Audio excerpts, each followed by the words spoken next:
So normally in a Godot scene, the sky is just one solid color, or you can use the default color, which you see here. I want to have a day and night cycle because it adds a sense of place and realism to my world. Even if it won't add too many gameplay elements, it makes it feel more atmospheric, I guess, more real, not as much like a game that you're simulated in. So the way that I did that was I made this world script, and this is loaded globally at the very beginning. Right now I have it set to 3000 just because I wanted to start in the middle of the day, but if I set it to 0, for example, you'll see when I start the game, it's dark.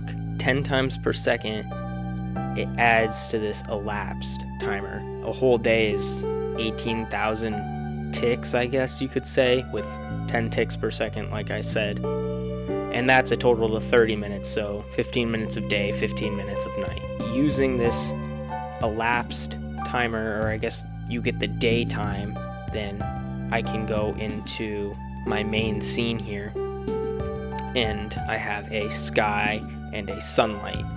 So for the sky, for starters, it creates a gradient, a top gradient and a horizon gradient, because on a sky there's two different colors. So you have your top color and your horizon color. If I go back here, that horizon color is more of a whitish, but the top color is more of a blue. And that just gives you more color control.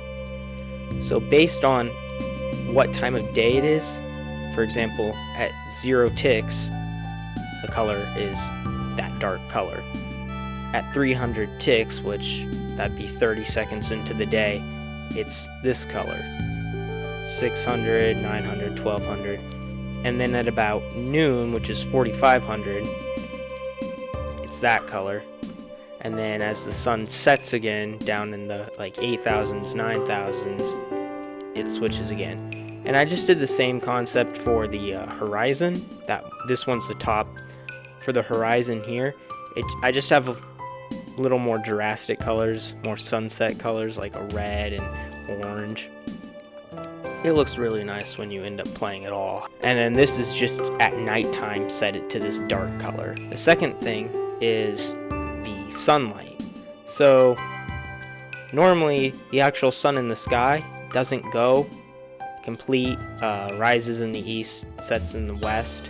It does more of an arc, so it's not like perfectly up in the middle and like a complete 180. It does more of an arc.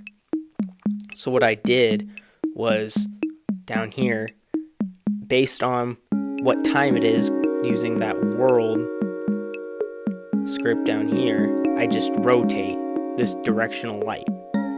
And then I can also control the color of the light using the same method as before. So it does the whole 180 thing here, but it also rotates back and forth from -20 all the way to over back to 20, just to give it more of that arc look. If we go over here into the world, and I'll set it up so that it moves a bit quicker, I'll make it like 20 times as fast, so we don't have to see her for 30 minutes.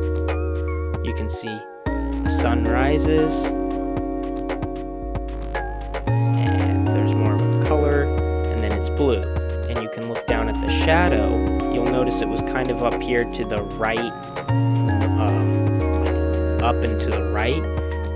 When it comes back down, it should still go back up. Normally, if it was just doing a complete 180, it would fall more back in this direction, but it'll fall back here again, so here to here, because of that arc.